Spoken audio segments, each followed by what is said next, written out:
So the name's gonna be Hindsight. Yeah. Yeah. Okay. Hindsight. They didn't teach me that in school. No, they did not.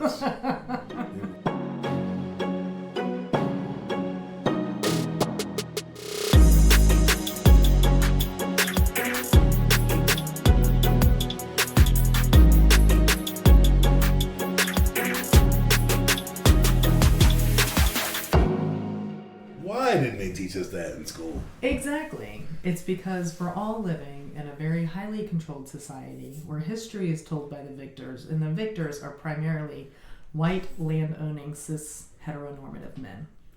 That is true. That is definitely true. And how do we get there? Which is what we're going to discover in this podcast. Exactly. Well, that's a good way of saying it. That, like, how did we get where we're at? And where is, like, closing that gap between historical fact and what's been passed down as fact. Correct. Kind of like, the myth of Christopher Columbus. Exactly. And how even when we know better, even when we know the truth, we still don't shift and change how we think about things. Hell no. For instance, we call Native Americans Indians. Yeah. And that is based on because the person who never got here thought he was in India. Yeah. And decided to name the people Indians.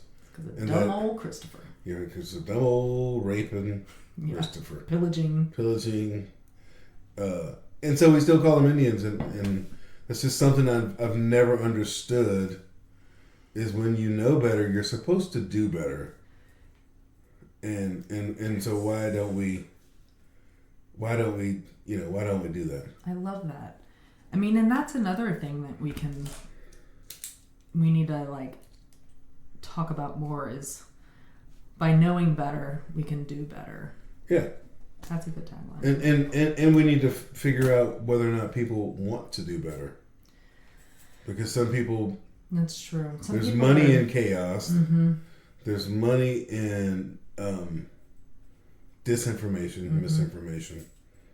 It's lucrative. It's a lucrative business. And people have power, and they don't want to give rid of that power. They don't want to share it. And that power comes out of false information. Exactly. And holding up these mistruths. 100%. So we are Hindsight. Yes. And we are going to help you know better so that you can do better. That's great. I know, you did that. Let's introduce ourselves. Let's introduce you first. So my name's Akil Sanders. I've been in the Air Force for 27 years. 27 long years, and I have a few more years to go.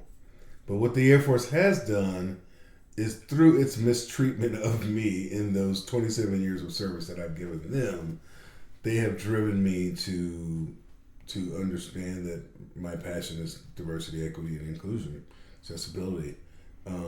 Because I felt like I was on the opposite side of the have, or I was on the side of the have-nots. Right. While I watched the haves enjoy the potential and enjoy the system that the Air Force has in place for.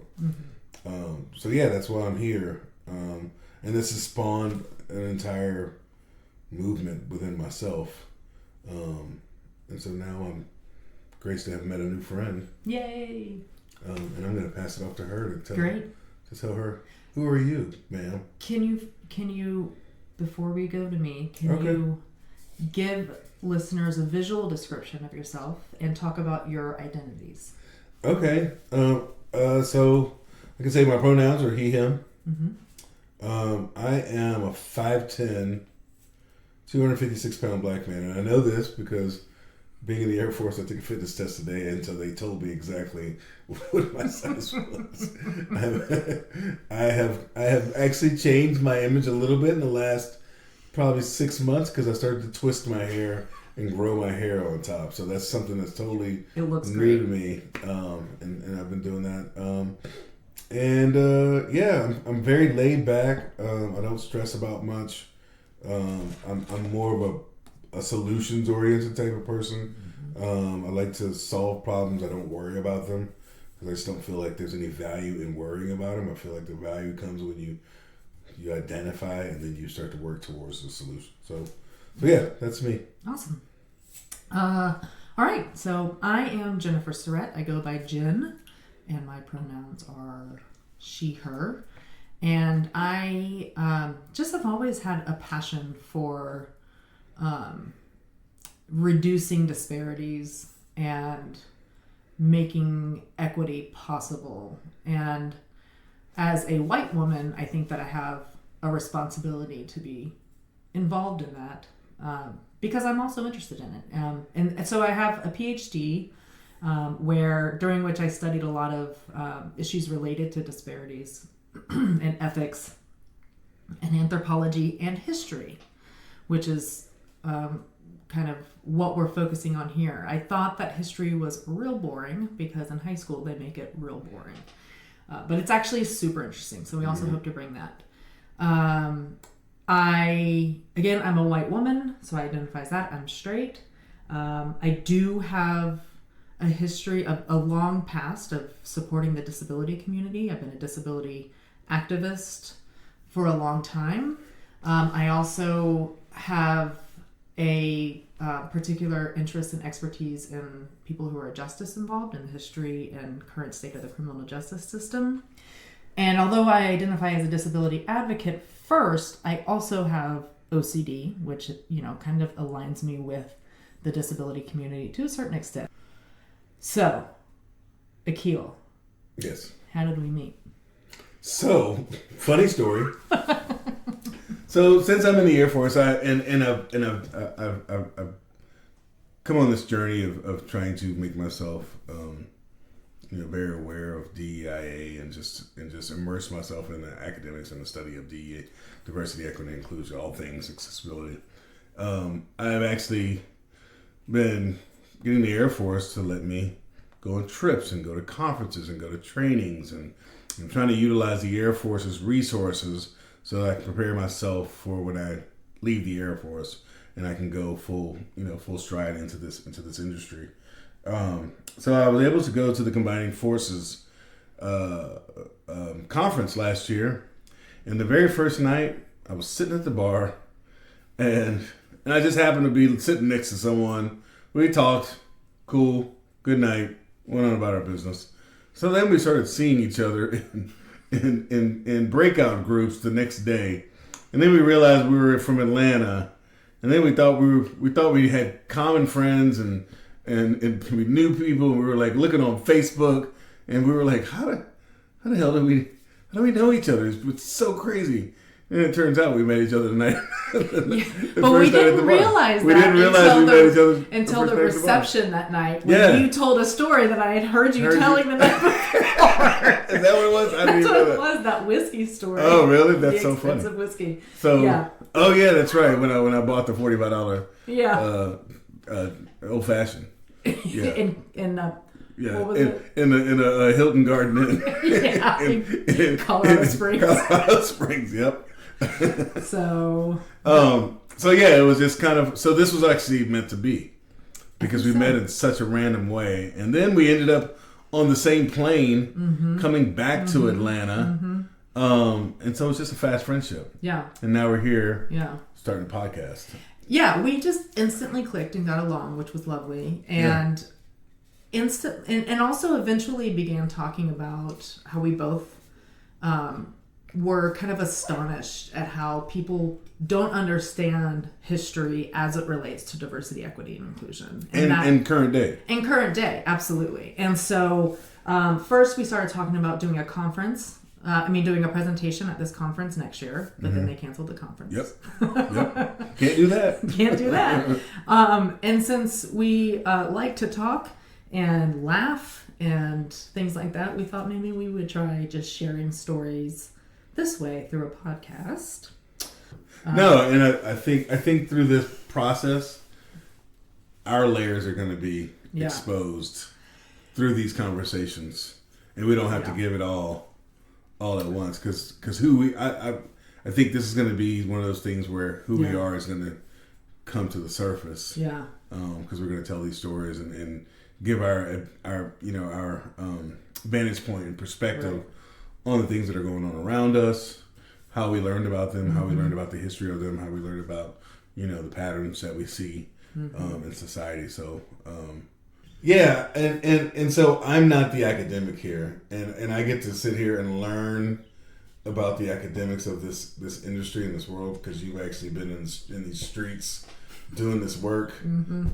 So I'm thrilled to be able to have these conversations and kind of develop, my place in this industry just through having these conversations. Right. And But don't pretend like you're not teaching too. No, I understand that. We're teaching each other, and we have different areas of expertise and passion. Like I said, mine's disability and criminal justice, also LGBT, allyship, things like that.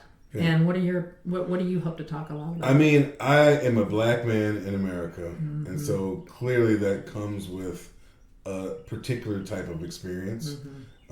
So I lead with that.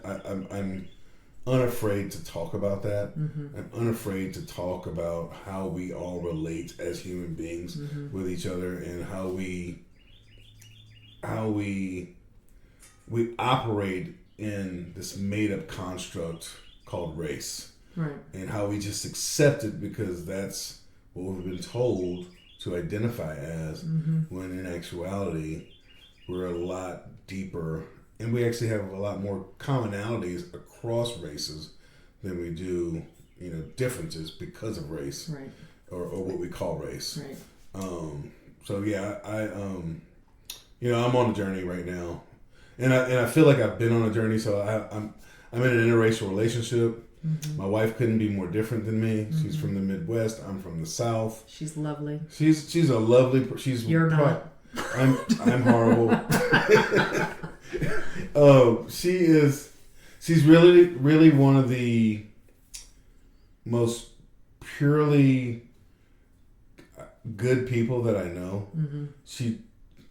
I don't have to worry about her point of view. She's always going to err on the side of caring for human beings.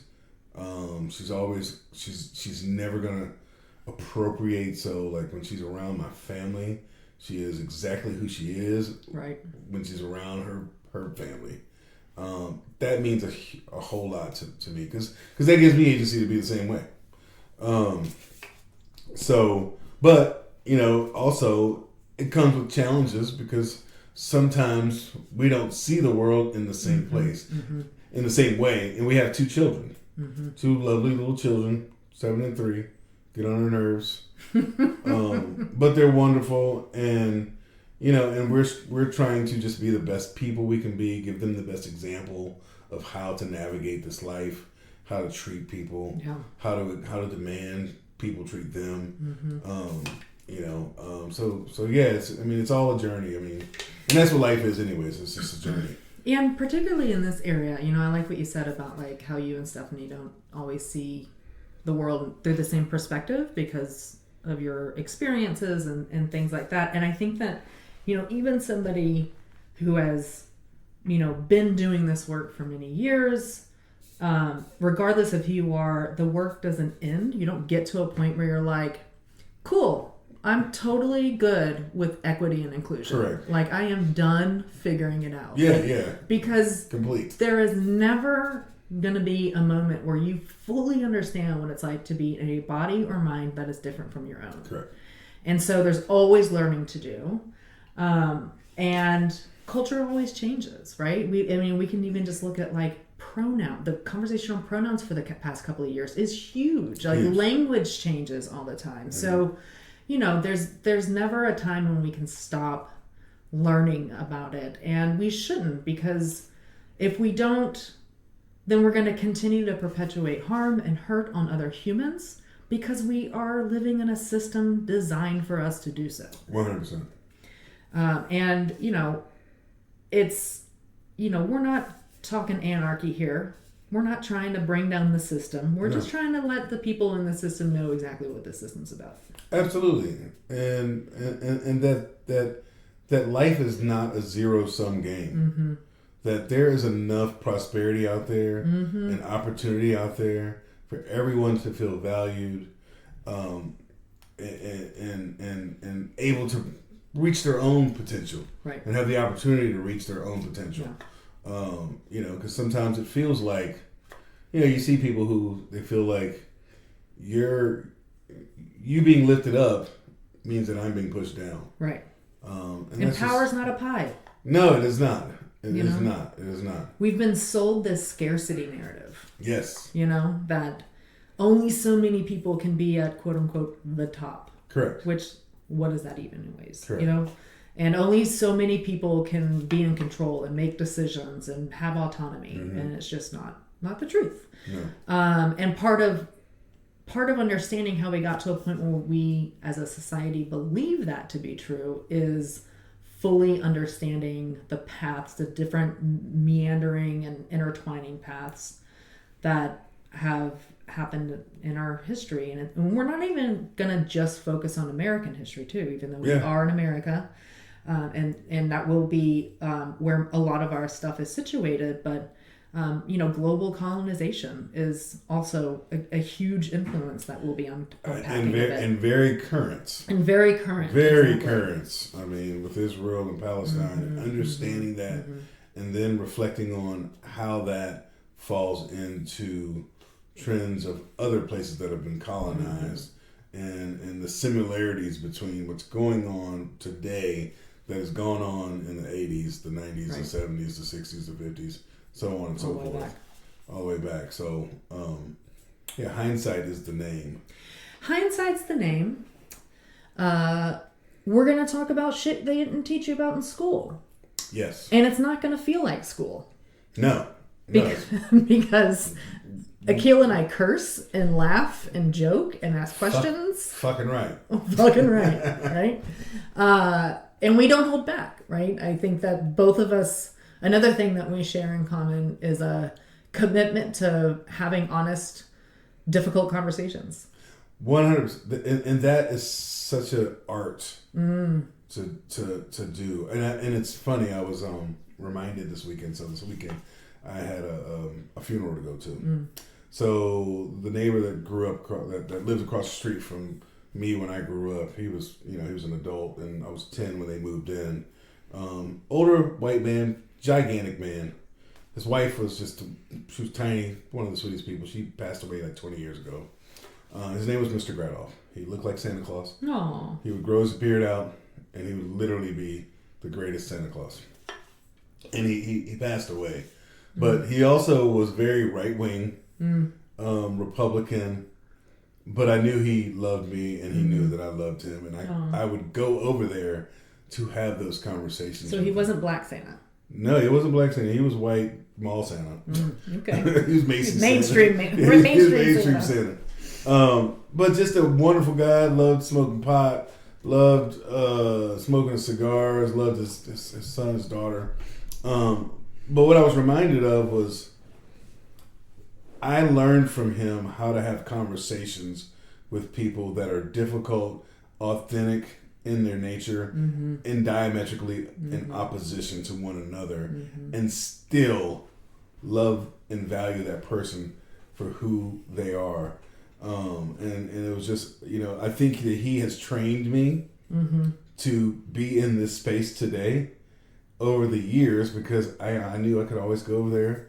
And I mean, he knows my parents, he's friends with my mom.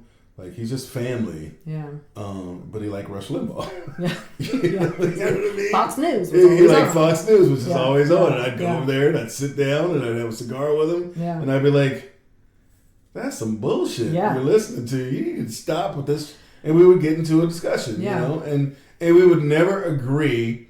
I think I won more than he did, because his were based on, his points weren't based on facts. And he thought he won more than you did. No, he didn't. He knew better. Rest your soul. You knew better. But it really did. I think it really trained me today to be in this DEIA space, because I'm surrounded by people like him in the military. Oh, I bet. And I'm able to have conversations with people and not be pissed off. Yeah. understand where they're coming from and the ignorance that they may have, understand why they have that ignorance, because at some point we all have been educated through the same educational system. I just chose to reverse the indoctrination that they've done to me. And some people just go with the grain. And so they just don't understand, like you were talking about the pronouns thing. That makes people's brains almost explode. And it's just like, dude, it's not that big of a deal. How does it impact your life? And also, not a new idea. Do you know how many cultures have multiple genders? 100%. 100%. It's just, it's crazy. And I really don't think that people understand how they're coming off, because I don't think that they are really as mean as they say they are. Yeah. Because, I had a conversation with a guy, and he was like, well, what bathroom do they use?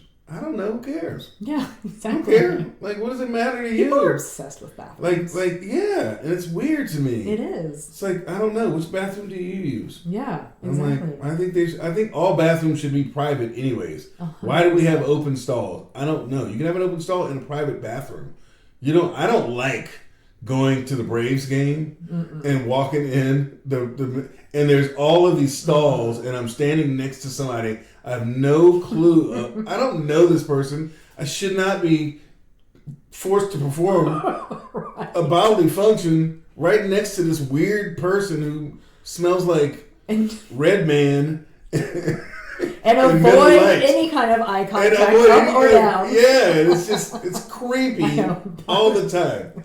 Or like the troughs. Yes, those are as a woman, I've never had to use them. Yes, but you've seen them. But yes. And then the bar bag comes and dumps the ice in the trough, and you're gonna make me vomit talking about that. That's disgusting. But yeah, it's always a source of that's where it goes, and it's like life is way more about way more important things than where someone goes to the bathroom. But you're right, it's all about indoctrination. Like if we look at what's taught in our history books, what our leaders pass down to us, what our mentors and our parents pass down to us, it's just this perpetual, restatement of the same divisions. And, I truly believe, and people will probably call me naive, but I really think that in everybody's heart, that not everybody, there are some people that aren't good people, but that most people are good people and want to be good people and just want to do what's best for themselves and their families and the people they love, right? Yeah. So I think about the conservatives and the family values and all that other stuff. Like,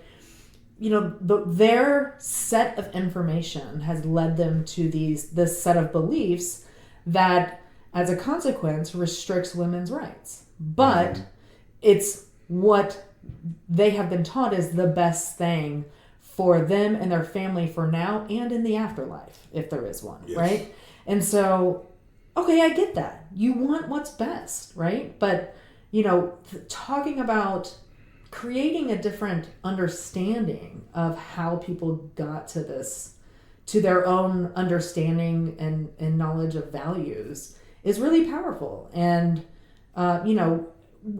we're not here to change minds. It'd be great. But we're here just to, inspire thought and consideration. And I think that helps change mine. Exactly. Anytime you can inspire somebody to think differently about what they've been told, right? That's when you give them motivation to start to change how they feel. Because we're going to talk about, quote unquote, actual fact. 100%. History is always interpreted as it's interpreted, but there are things that happened that you don't hear about. Yeah, and there's a reason why, and exactly. it's a particular reason why. There's a reason why they burn books or ban books. Oh my gosh, yes. There's a reason why they don't want you to read certain authors, and whenever that is, that means that you should go and read those authors. Read banned books, people. Read banned books, like Ali Velshi. Yeah, he has a banned book club. I love it. They go through and they read the banned books, and I think it's important. I just did a banned book puzzle recently. Oh, really? That's amazing. It's great. My stepdaughter gave it to me for Christmas because she knows me. Oh, yeah. She clearly knows you. She clearly knows where your heart lies.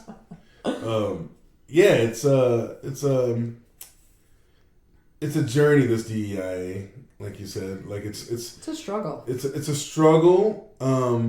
It's a struggle to remain relevant. Yeah. Because it ebbs and flows. Like we had this huge surge after the murder of George Floyd, and now people are shifting their attentions. Well, and there's the thing about it is I listen to this guy named Joe Madison, and he always talks about, is it a moment or is it a movement? And George Floyd was all about, and what's the difference between a moment and a movement? And the answer is sacrifice. Yeah.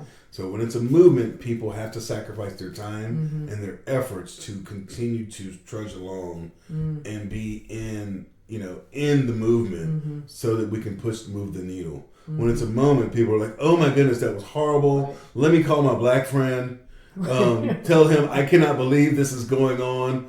And what kind of frame can I make on my Facebook? What kind of frame can I make on my Facebook? What kind of t-shirts can I buy? Yeah. How do I do this? How do I show up and represent? Yeah. Because I am a good person and I don't agree with what I just saw. And then 5 weeks later, you're back to... Yeah. I mean, the news cycle is quick. Yes. That's part of the problem. But it can be exhausting. It is. And I have that problem. Like there's a balance to how you consume this stuff. Right. Because I could watch the news all day. I can read about the news. I can and really, I had to figure this out like early in the Trump years, like during the campaigns, because I was battling people. Because I'm like, that's just not how this works, and that is not true.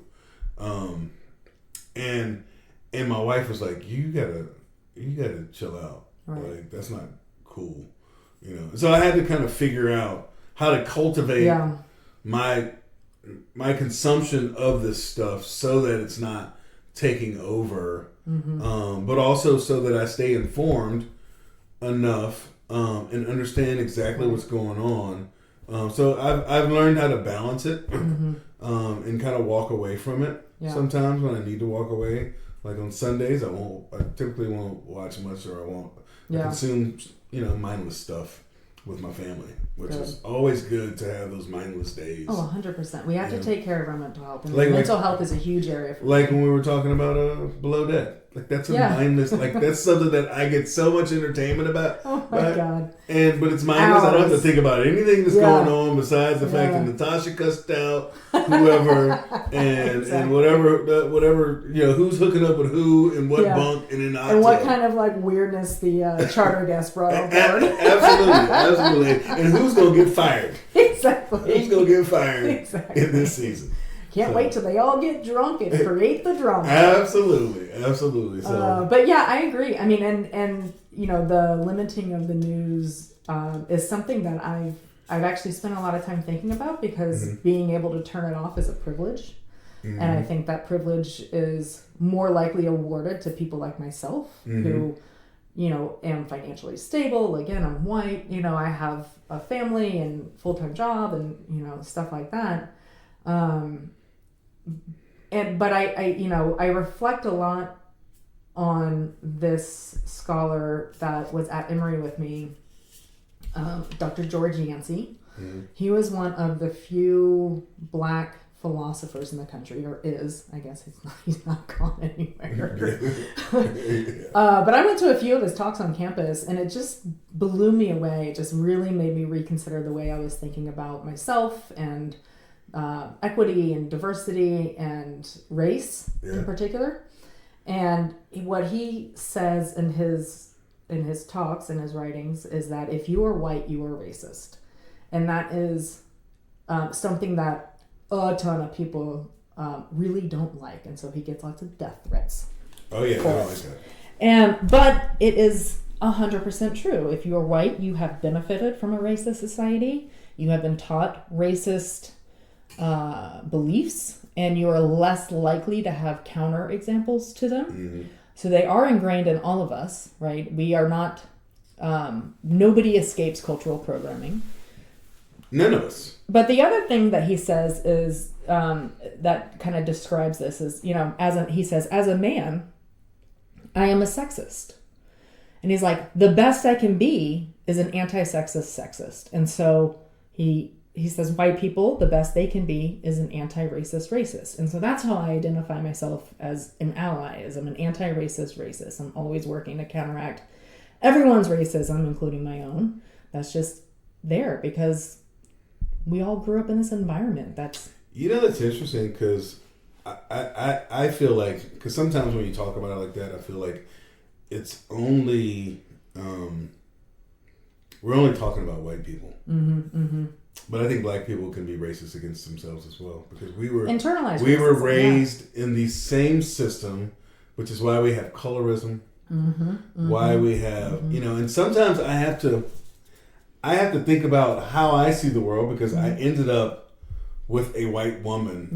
So there's a lot that comes with that, with black women, right, and how black women fit into society. And I love black women, like my mom, my mother. White women are taking all the good black men. And the white women are taking all the good black men, and for me, I feel like it's more you're attracted to who's around you. You know what I'm saying? Right. And so, like my mom is my mom. My mom is a very complex person. Your mom will probably come up a lot. She's gonna come up a whole lot. My mom has a lot to say. My mom loves my wife, but it's very obvious my mom would have loved for me to be with a black woman. However, if I talk to her, she will understand why I'm with Stephanie. But then again, she also will throw jabs at me about, like, we were talking about something. She was like, "Well, you did marry outside your culture, and that can be." And I'm like, "Did I?" I started thinking about which culture. I'm like, "What culture?" Because I'm like, I'm pretty sure you had me in first and second grade. I was in private school, and I don't remember any black people being in that private school. Then we moved from there to California for 2 years. I don't remember any black people being at that school either. That was Santa Maria, California. There's Mexicans and whites there. All my friends were white. Then we moved to Georgia. We moved to Fayette County, Georgia, where I was always one of two in school, in the classroom, and that lasted all the way up till I was 18. I mean, my 11th grade year, I played football. I was a quarterback. I was the only black person on the team. Holy shit. And we decided, this is ridiculous, but we decided that they decided that we were going to use white jerseys for our team picture. My number was 12. Oh, God. My number was 12, and I'm sure you know the resolution back then in the yearbooks was not that great. I'm sitting dead center in the photo. You can't miss me because you can't see me, because nothing on my face stands out. Like, it's just literally darkness. And so that was the culture. Wow. That was the culture that I was raised in. So when my mom says things like that, I'm like, you raised me to be this person. And I was raised with a lot of privilege. My mom's a flight attendant for Delta. I was always able to travel. If I hadn't been somewhere, I'd probably been exposed to it somehow, because she's been there, brought things home from there. And so I think it's more about, where you grow up, how you grow up. Yeah. Rather than, some sort of fetish type thing, or some sort of you hate. Because a lot of people think that when you end up in an interracial, that you hate your race. And that's not it at all. But all that, again, like, nobody escapes these cultural messages. So, women, get the message that science and technology is not our bag. Correct. And so there are, a lot of studies out there showing that, if you sit down and you tell a girl, all right, we're going to give you this math test, but it's okay if you don't do well. We know that girls don't do well on math. Then they'll do a lot worse than if you sit down and you say, we're going to give you this math test. We think you're going to be really great at it. We found that girls do really great on this test. And here's an example. This person's name is Katherine Johnson. Yeah. She literally was a human calculator and sent people to the moon. Exactly. That's the potential that you have. Yeah. How are you going to do on this test? You know what I mean? Asterisk. Fuck Hidden Figures. Oh. Fuck Kevin. What is his name? Kevin Costner. Kevin Costner's role in that. We do not need a white savior in that and picture about very important black women. You're absolutely right. I know. Like they had to show him just knocking that bathroom sign. Like it was it was the apex of the whole movie. I agree. I agree. I know. And I'm really. I read the. What is it? The Killers of the Osage Moon. Is that the name of it? Oh my goodness! I saw the preview after you talked about it. Yeah. I was like, yeah, I got to see this. The book is great. Yeah.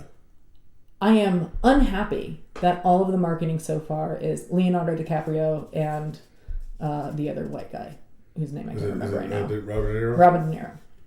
Because this is a movie about the murder of indigenous people,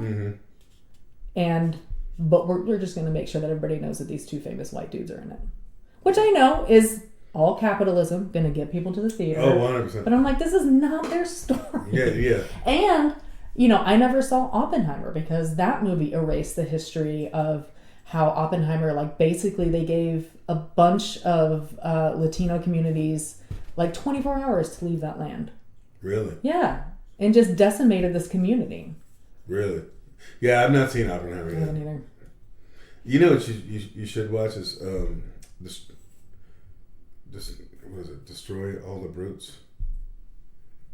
I think it's Destroy All the Brutes.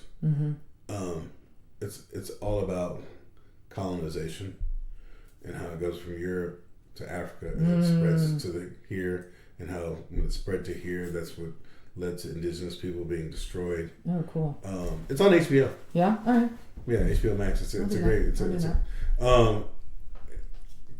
The one thing about back to Hidden Figures. Hidden Figures was a catalyst for me to really understand how miseducated I was, because I was floored that I didn't know that story. Yeah, I was too. I was like, how could you not tell this story? Yeah, but this is an amazing story. Yeah, and what a great, I'm glad you brought that up. A great example of how the way that we message things, like, yeah, it's great that they exposed that story, but then they had to do this other thing that, like, just kind of fucked it a little bit, and it was still powerful. Yeah, it still inspired people. It still changed minds. But you still had to center exactly this one person, so people would come and be comfortable. Yeah, because they're not going to be comfortable just watching a movie about black women who sent Buzz Aldrin to the moon. Exactly. I would. Well, yeah, you and I would. We'd be alone in the theater. Yeah, we'd be alone. Exactly. We'd be like, don't worry, you got that roll, I got this roll. Exactly. Lay down, let's throw popcorn. Exactly. Who brought the booze? So there's a movie that I want to be made, and this is my favorite historical figure ever. His name is Robert Smalls. You ever heard of him? Yeah, I think so, but my memory is real shit. So, and I may have told you this, I don't know. Robert Smalls was born a slave. During the Civil War, he stole a Confederate battleship. He sailed that battleship through enemy lines, delivered it to the Union. He saved the ending because this could be a podcast episode and we don't want to spoiler alert. Okay. The look he's giving me right now is... He did a bunch of other stuff. That's amazing. Sorry to interrupt, but I do think determined. That would be a really, really, no, really I would great love to do a deep dive into Robert Smalls' life. All right, well, that's your assignment. Okay. My assignment, what should I do? What should I focus on? Because the format that we're thinking of is one of us will do a deep dive into a topic, a person, an event, something like that. And it's going to change week to week. And it's going to change week to week. And so that person will kind of be like the one that talks maybe the most. It's going to develop as we go. Exactly. It's a work in progress. We just set the equipment up today. Just like us. It's a work in progress. It is a work in progress. Absolutely. Just like you and I. No, I think we're on to something here. I do too. All right, so we got Robert Smalls coming up. Yep. You know me. I want to do that Junius Wilson. Yes. I can't wait to learn about him. Yeah. All right, so I'm going to give so is that what no teasers. I think so. I mean, we have a list, folks, that is like 100 pages long, and I don't think I brought it. There's also something else that I heard about this morning. Why evangelicals all of a sudden love Jewish people. Oh. And the whole angle and strategy behind the move of the embassy to Jerusalem. And it's that's fascinating. It is. It was very fascinating. I was listening to it on my way to work, and I heard some of it while I was at work, and now I got to go do a deep dive. So I'll put that on the list. And We'll just get inspired by things we hear about and that we're total nerds about. No, absolutely. And absolutely. We'll blow each other's minds. Yeah. Constantly, as we do often at cocktail parties when we tell these stories. What? Absolutely. And bring the room down. Absolutely. Well, thanks, guys. All right, have a good night. All right, everybody. So racism has been addressed. Who's ready for ableism? Ableism. I was thinking sexism. Yeah, I mean, we can get there. Can we talk about how many times my wife has whistled at while she walks down the... Oh, God. Can't even deal with that shit. No, and that's one of those things that I think about, that because I think about my privilege. A lot of times when you're black, you can think, oh my goodness, you're so oppressed. But when you start to think about life as a whole and being a whole being, you understand that we all have some sort of privilege out there. And being a man is a huge clearly gives me privilege. Yep. Yeah. Able-bodied and minded. Able-bodied and minded, all of that. Good looking. I mean, that clearly. Living in a rich country. Yes, good looking. I didn't mean to go past that so quickly. I was thinking what I was going to say. You definitely slid right on by. Handsome as all get out. Handsome as all. But no, it's I think you have to think about your privilege from where it comes from.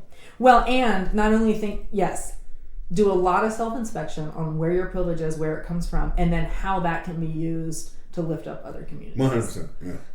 Because you got to share that privilege, folks. You got to share that privilege and not use it to get in the way of others. Exactly. So, yeah. Exactly. So that's what we're going to do here. We hope that people enjoy it. And this is the first episode of Hindsight.